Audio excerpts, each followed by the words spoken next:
Y es momento de darle la bienvenida a la ex fiscal Gabriela Fossati, quien ahora integra filas dentro del Partido Colorado. Ya vamos a estar hablando un poco de esta situación como blanca dentro del Partido Colorado. Pero primero que nada, bienvenida. ¿Cómo anda? Bueno, muchas gracias. Es un gusto estar acá con ustedes. Un gusto recibirla. La noticia reciente tiene que ver con el otorgamiento de la libertad anticipada para Astesiano.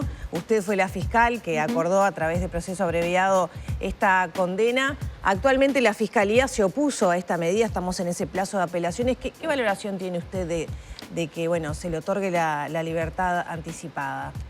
Yo creo que la situación de Astesiano es una buena oportunidad para empezar a analizar una realidad y una falta en cuanto a quienes trabajamos en el sistema de seguridad. Yo lo trabajé desde todos los lugares, ahora lo trabajo desde el equipo técnico de Ojeda. En cuanto a la necesidad de explicarle a la gente realmente en qué consiste un buen sistema de seguridad y cómo se va a llegar a una sociedad menos violenta. ¿Se acuerdan? No sé si alguno de ustedes fumaba cuando Tabaré Vázquez incluyó la propaganda de anti-cigarrillo, digamos, de no permitir el uso del cigarrillo. La reacción inicial fue brutal, pero luego lo fueron entendiendo. Y creo que es un debe que tenemos, es un debe que quedó desde las administraciones del Frente Amplio, es un debe del gobierno de la calle Pou. Y estoy convencida de que Ojeda tiene toda la intención de buscar una forma de salvar ese debe. ¿Qué cosa es un debe? Y el debe es el siguiente. En general, estamos acostumbrados en el diario de ayer, por ejemplo, de hablar de cifras, ¿no? Sí, la seguridad mejoró porque tenemos menos abigeatos, tenemos menos hurtos, menos rapiñas, y los fiscales son más buenos porque tienen más formalizaciones, y se le está transmitiendo a la gente un concepto que es falso. Bueno, eso fue lo que dijo el presidente de la Asociación de Fiscales, ¿no? Que no se podía hacer un balance únicamente por las imputaciones, ¿no? Bueno, increíblemente estoy de acuerdo con lo que dijo Rosa. Con William Rosa, sí. Prácticamente nunca estoy de acuerdo en eso, estoy absolutamente de acuerdo con William Rosa. También lo dijo una representante de la Asociación de Defensores de Oficio. ¿Y por qué entiende que es falso? Porque en realidad el número no dice nada. Pensar que hacinar las cárceles y enviar gente que por el sistema incorporado, que es malo, es defectuoso. De hecho, a mí mis últimos 3 años todos saben que han sido muy movidos y me costó mucho tomar la decisión de irme de fiscalía, pero me fui porque ya no creía en el trabajo que estaba haciendo, y uno tiene que creer en lo que hace. La realidad es que las penas que se están transando son de 3 meses y la cárcel se ha convertido en una puerta giratoria donde los fiscales que tienen grandes números han pactado penas de 3 meses y entra la gente a lugares que son absolutamente inhóspitos. También hay que mostrarle más a la gente lo que es una cárcel, lo que es trabajar. Los funcionarios policiales que trabajan en la cárcel. Hoy vamos a estar hablando del tema en la próxima entrevista. Mire, porque esa es una realidad muy importante. Ayer leía un Twitter de un colega de ustedes, Fernando Marguerite, que hablaba de la cantidad de licencias que se tomaban y que él decía que era una estafa. Y yo le invitaría a trabajar en el Poder Judicial y en la policía y veremos si realmente es una estafa o estamos hablando de lugares tan inhóspitos de trabajo donde la gente se enferma. Ahora, ¿todo esto cómo se ata entonces con el tema Astesiano? Con el tema Astesiano es el siguiente. A ver, la fiscal la decisión de la fiscal está vinculada más bien con una interpretación que en su momento tomó Jorge Díaz del artículo 273 del Código de Proceso Penal, que establecía que la pena acordada se debía cumplir en su totalidad. Por suerte, los jueces de ejecución no tomaron esa interpretación, porque eso implicaba saltearse todas las herramientas que se manejan para rehabilitar a las personas. Y la rehabilitación es casi hasta más importante que el enviar a alguien a prisión. En el caso de Astesiano, ¿qué hacíamos los fiscales para no entrar a sumarios porque no cumplíamos las instrucciones? En mi caso yo me oponía a la libertad anticipada y luego cuando los jueces no me hacían caso no apelaba. Y la persona salía. Si ustedes me preguntan hoy que ya no soy fiscal, que ya no estoy expuesta y no tengo riesgos de un sumario, creo que es un absurdo la interpretación de Díaz, que por suerte los jueces de ejecución tuvieron la cordura de entender que eran herramientas necesarias Y Astesiano es una persona, yo tuve bastante participación porque en su momento se lo había aislado y por su edad no se lo dejaba estudiar ni trabajar. Él me llamó cuando estaba en la casa acá más cercana a Montevideo y estaba realmente desesperado, ¿no? Y ahí que hay tres patas en el tema de seguridad. ¿Astesiano lo llamó directamente? No, a través del abogado. No me llamó a mí directamente. En su momento yo estaba con licencia, fue Romano, y cuando yo volví, él volvió a pedir que yo fuera a hablar con él. Y realmente la situación de aislamiento que tenía era muy compleja y no lo dejaban estudiar por la edad y no lo dejaban trabajar. La seguridad va de la mano de la represión, del trabajo con la salud mental y de la rehabilitación. Y fui yo la que me moví, toqué todas las puertas necesarias para que él pudiera ir a la cárcel de Florida, trabajar, estudiar, y además fue un preso, un PPL, persona privada de libertad, con una muy buena conducta carcelaria. A ver, y a eso tenemos que aspirar. Usted va directamente a entrevistarse con él en esa situación que no podía estudiar ni trabajar. Yo fui a entrevistarme a pedido de él. A ver, yo siempre me preocupo siempre que fui fiscal, cuando hubo una persona que había sido remetida a la cárcel por pedido mío, me preocupé de la situación. No es algo excepcional. No es fácil mandar a alguien a prisión. Si uno es responsable y tiene conciencia de lo que implica para la vida de la persona que va a prisión, nunca se desliga, al menos yo nunca me desligué. Él pidió para hablar conmigo y yo lo noté realmente que venía deteriorándose en su situación de salud mental, en esa situación de aislamiento que él tenía, y que era absolutamente legítimo su reclamo de querer estudiar y trabajar. ¿Y usted recuerda, doctora, por qué se le impedía estudiar y trabajar en esa primera etapa a Astesiano? ¿Qué argumentos tenía la policía? Y fundamentalmente porque, a ver, esa causa fue una causa muy compleja y una causa que se contaminó y realmente había aspectos que no tenían nada de vinculación con la justicia, sino más bien politizados. La realidad es que yo siento que desde el gobierno se trataba de no darle ningún beneficio para que no fuera utilizado como que se lo estaba beneficiando para que no diera determinada información. Y desde el Frente Amplio se trataba de mantenerlo en una situación de rigidez para tratar de convencerlo de que diera una información. Y él fue como un chivo expiatorio porque él en realidad asumió su responsabilidad, tuvo una pena alta y tenía todo el derecho de tener otras condiciones carcelarias. Tuve que tocar muchas puertas, no voy a decir cuáles, pero lo conseguí y para mí fue un logro. ¿Por qué no hay que decir cuáles? ¿Por qué no? Porque en realidad los esfuerzos que uno hace son los esfuerzos... A ver, el ser fiscal y juez durante tantos años nos da el know-how de cómo llegar cuando nos cierran un no, porque para tener un sí normalmente tenemos muchos no. Y bueno, yo no me conformo con los no. Voy. Cuando creo que ya no tiene arreglo algo, ya directamente... Ahora, esto que usted está relatando, doctora, no se condice demasiado con lo que declaró el propio Astesiano, que dijo, entre otras cosas, que usted la obligó a firmar ese acuerdo abreviado. A ver, yo no creo que lo haya dicho Astesiano. Yo creo que eventualmente eso es algo que le manejó su abogado Prieto. La verdad que y Prieto es el abogado, tenía que justificar, porque la verdad que conseguí un muy buen proceso abreviado, una pena muy alta, y quizás Prieto se arrepintió del acuerdo. Lo que él dice es absolutamente absurdo porque lo que maneja es que yo le habría expresado de que si íbamos a juicio se iban a conocer algunos... Todo eso ya estaba filtrado. Sí, relaciones con otras mujeres, eventualmente. Ya estaba todo filtrado. Sería en todo caso una presión imposible, porque yo no tenía control sobre esa información. La realidad es que nosotros para protegerlo, porque se había filtrado todo, una de mis asistentes había armado otro archivo con todo lo que era particular y gracias a Dios nadie se dio cuenta de los abogados y no lo filtraron. Pero fue por una cuestión de humanidad, pero lo tenían todos los abogados. Es imposible presionar a algo con algo que es público. Eso no es real y yo no creo que lo haya dicho Astesiano. Yo creo que ahí hay un problema de maneja del padre y del hermano de Astesiano, que ellos tienen una adherencia política muy clara con uno de los sectores de la coalición, con el Frente Amplio. De hecho, por eso Leal quiso contactarse con ellos. Pero yo estoy convencida que no es Astesiano. Astesiano sabe muy bien que en realidad... porque me corresponde, porque los fiscales tenemos que tener un deber de humanidad con los imputados. ¿Cree en la rehabilitación de Astesiano? Yo creo en la rehabilitación de Astesiano, creo que no es una persona que sea un riesgo para la sociedad, él no tiene ningún antecedente de violencia hacia las personas. es una persona que padeció un doble castigo porque fue expuesto públicamente de una manera brutal. Los informes carcelarios, que son los que nosotros tenemos que atender, porque son los técnicos que saben, son muy buenos. Tiene una conducta muy buena, nunca ha tenido un problema, ha trabajado, ha estudiado. Todos los indicadores que nos permiten valorar si alguien se rehabilitó, en el caso de Astesiano son positivos.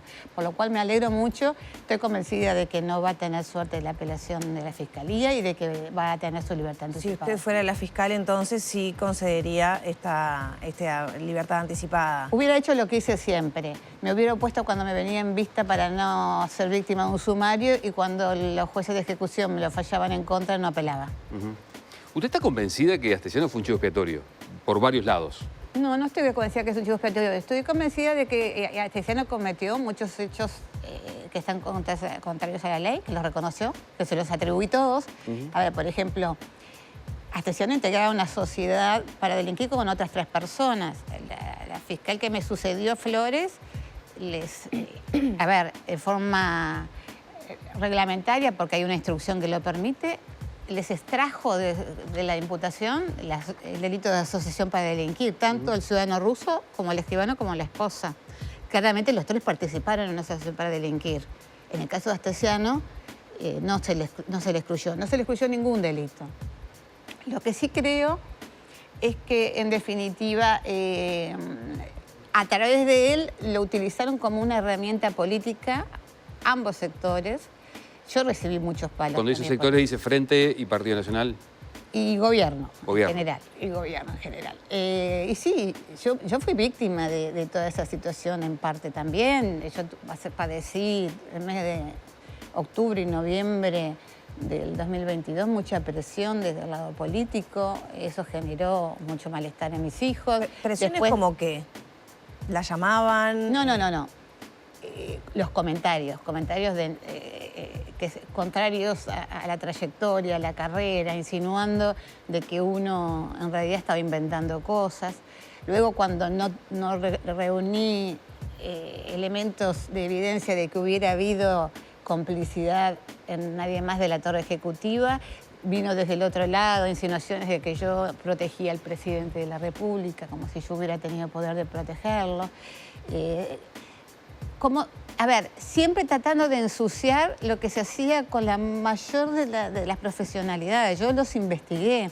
De hecho, yo le dije en diciembre del 2022, cuando lo entrevisté al presidente Lacalle, de que, en mi opinión, los informes de Bustillo no eran verdaderos y que su conducta no era reglamentaria. No me escucharon. Verán qué poca ascendencia tenía. Unos meses después salió el problema del caso Merced y tuvo que ser apartado. Pero el imaginario popular... ¿Usted se lo advirtió al presidente esto?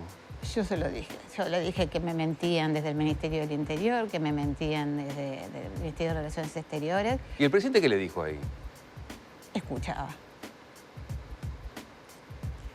Ahora, fue muy cuestionada Fossati por el tema celular y usted explicó todos los argumentos técnicos aquí hace algún tiempo respecto a eso, pero la polémica sigue en torno a las palabras claves que se utilizaron para la filtración en esos chats.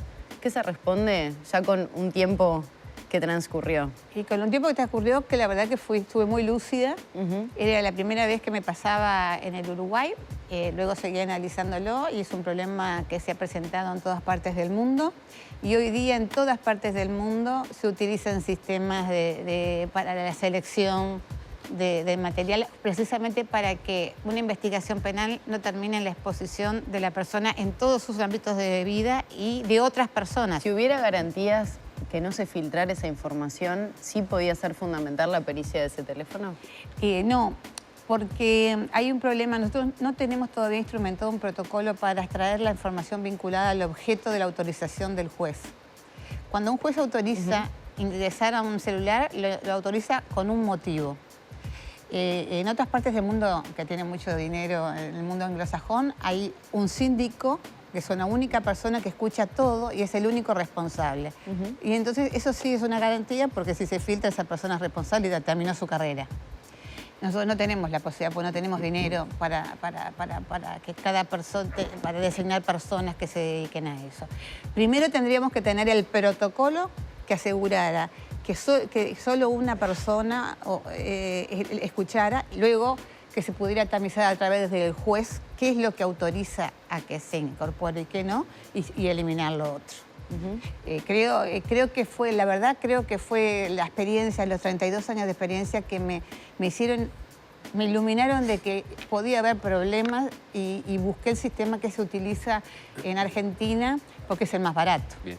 Las palabras claves. Hay otros sistemas, pero son muy caros y nosotros no tenemos. Ahora, Sabrina dinero. Flores había solicitado una nueva pericia al teléfono astesiano, sobre todo para poder ver si se podía acceder a algo más vinculado a las charlas con el presidente, teniendo en cuenta lo que se publicó, entre otras cosas, en el libro de Lucas Silva, con esa investigación que se había solicitado de seguimiento a Marcelo Audala.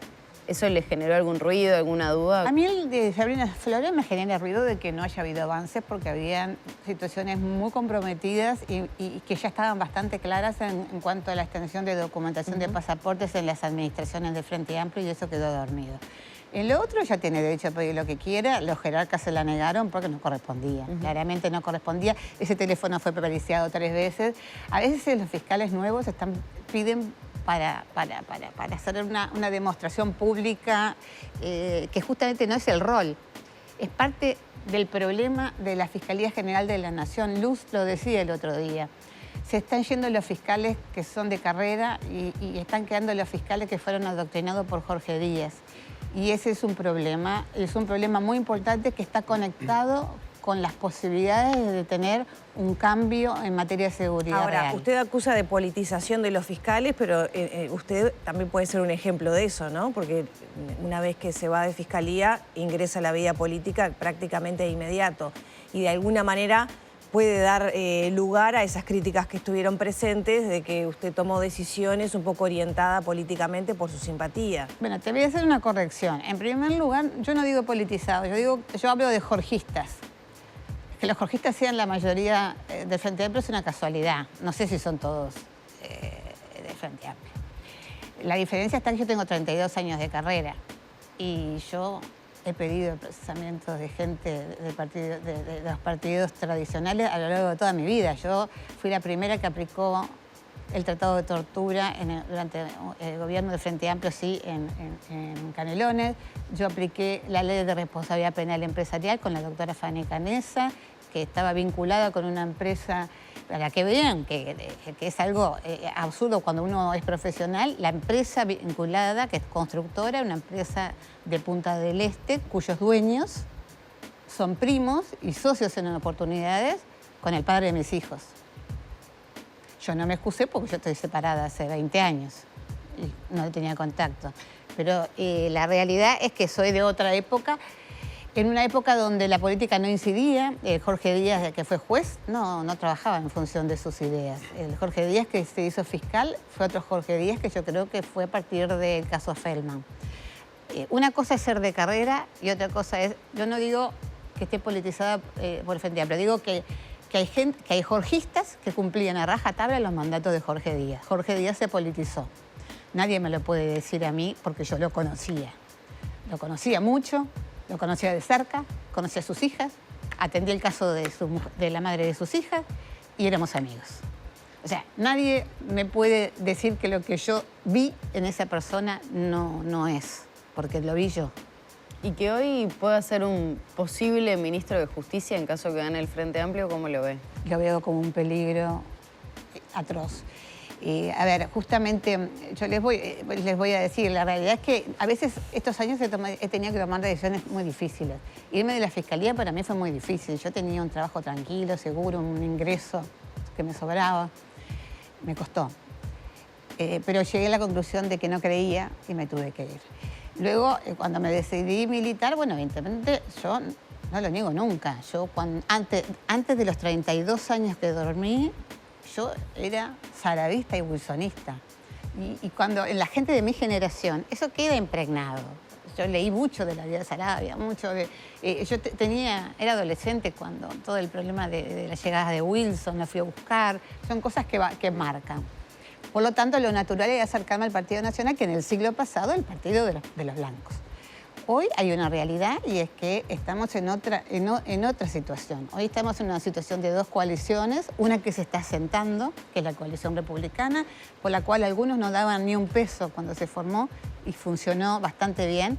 Y yo creo que quizás el hecho de entender que no podía seguir en el Partido Nacional, ahora les voy a explicar por qué, me llevó a pensar, bueno, dejo de tratar de ayudar, porque yo tengo hijos, yo quiero que todo lo que yo estudié, yo hice una especialización hace unos años, ¿no? Mi intención era trabajar muchos años más. Y yo del Partido Nacional en realidad me fui porque el 30 de junio para mí fue un momento clave. Yo soy de las personas que o creo o no creo. Yo en realidad no me acerqué a la política por un cargo. Me hubiera encantado ser diputada porque tenía un montón de proyectos de ley, porque fui fiscal y aprendí, pero la verdad que el cargo no es algo que a mí me mueva la posibilidad de hacer. Y el candidato que salió electo por el Partido Nacional cometió dos errores que a mí me hacían absolutamente imposible pensar en trabajar convencida en ese lugar que yo estaba. Aún siendo saravista, aún siendo saravista y blanca. O sea, la mera presencia de Ripoll a usted hace que... No fueron esos los dos. Ese es uno de los problemas. ¿Y el otro? El problema fundamental fue la falta de las formas. Yo creo que la política no cuida las formas y que por eso la gran mayoría de la gente joven no cree. Hay una cantidad de indecisos. Mis 3 hijos no creen. ¿Debe haber hecho una consulta previa a Delgado antes de elegir a Ripoll? ¿Va por ahí? No, va a la forma la forma en que lo decidió, la forma en que Ripoll entró al Partido Nacional, que fue a través de Lema y de él. Y fue yo estaba en el lugar, o sea, yo estaba, nadie me lo cuenta. Es otra cosa que no me pueden contar. Yo estaba en el lugar de Sumar, yo tenía el brazalete para ir al Partido Nacional.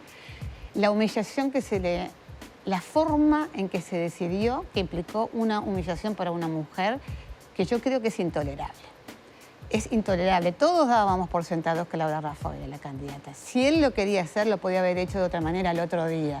No exponer a una mujer que trabajó lo que ella trabajó, a pararse.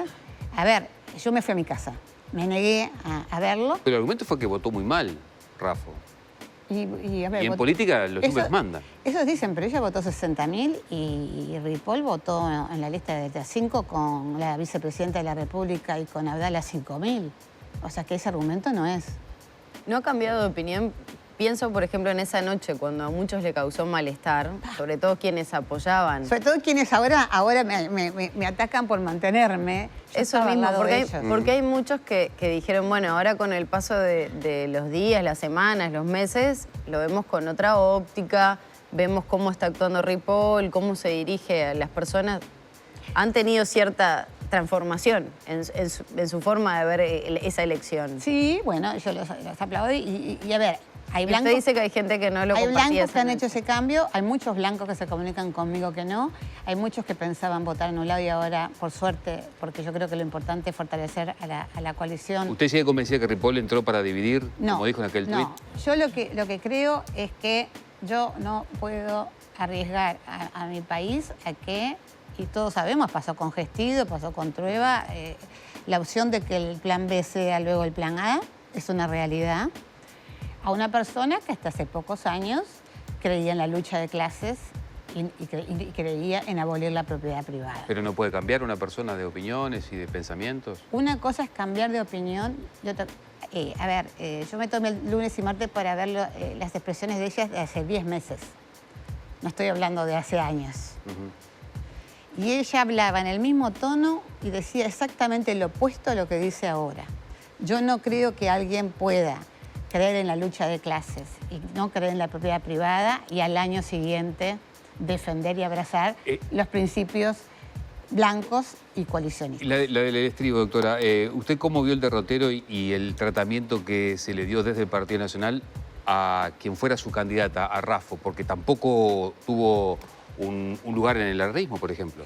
Y yo realmente la admiro por la capacidad que tiene de resiliencia. Yo siento que soy diferente, por suerte todos somos diferentes. hay lugares de humillación que no tolero y me voy. Y la verdad que hoy estoy muy contenta porque a ver, yo decidí irme a mi casa. Y cuando llego a mi casa digo, yo soy re joven, hoy justo no tengo obligaciones familiares, mis hijos son grandes, tengo un know-how, hace nada hice una especialización, tengo todavía curso la tesis de una maestría. ¿Me voy a quedar en mi casa cuando puedo ayudar al mundo de mis hijos? Y ahí tomé conciencia de dos cosas, que lo que a mí me preocupa es la seguridad y que había una persona que yo conocía que valora por sobre todas las cosas la coalición y que yo creo que estaba más preparado para entender mis preocupaciones con la seguridad. ¿Qué se le ocurrió llamar a Andrés Ojeda? Ojeda, claro. Yo lo conozco mucho, Andrés Ojeda. Y sobre todo porque él introdujo un tema que para mí siempre fue una gran preocupación y en este país siempre lo manejaron como de segunda, que es el medio ambiente. Acá hubo un fiscal, Viana, que lo trabajaba. Yo lo trabajé bastante cuando estaba en Santa Lucía porque tenía mucho contacto con los problemas de los vertimientos al río Santa Lucía, y en Maldonado porque trabajé 2 casos con la Laguna del Diario y una empresa Borgama de residuos hospitalarios. Y tengo la conciencia de los años de perjuicios que puede generar un mal manejo ambiental. A ver, discúlpeme, para ver si me queda claro. Si usted hubiera sido Rafa, agarraba sus maletas y se iba. No tengo ninguna duda, no me hubiera quedado parada detrás de Ripoll, me hubiera ido ese mismo día. Pero la manera de apoyarla fue saliendo. Bueno, a ver, yo creo que es una persona de una capacidad bestial, pero yo no soy devota a nada más que no sean a mis principios. Sigo pensando que es una persona brillante. En el Partido Nacional conocí gente de mucha calidad, y puedo citar Camí, Besosi. En Montevideo Oeste hay una edil, Cristina Rufo, Daniel Vidal, que son una maravilla lo que trabajan. Y yo no voy a dejar de admirarlos por su trabajo, pero no por eso voy a estar trabajando desde un lugar que no creo. Yo quiero realmente mejorar todo lo que está vinculado con la seguridad y sobre todo que la gente comprenda las 3 patas. Nos quedan 30 segundos nada más para cerrar. Sí. Entonces, usted en estas circunstancias llama a Ojeda para integrar su equipo. No, yo llamo a Ojeda y le digo, mira, yo me fui del Partido Nacional, yo sigo blanca y voy a seguir siendo blanca, pero me gustaría seguir trabajando en seguridad, me gustaría seguir trabajando en una idea que fue mía, que es la querella privada, que es una idea que saqué de la Constitución y que creo que puede ser una solución buena y bonita, barata para el problema que tenemos del trabajo de la Fiscalía y del trabajo de la justicia. Y la verdad es que la respuesta de él para mí fue un honor, porque él es una persona que sabe de seguridad y me abrió los brazos fascinado. O sea que para mí fue un reconocimiento de que él se daba cuenta de la importancia que implicaba el que yo quisiera ayudar en el tema.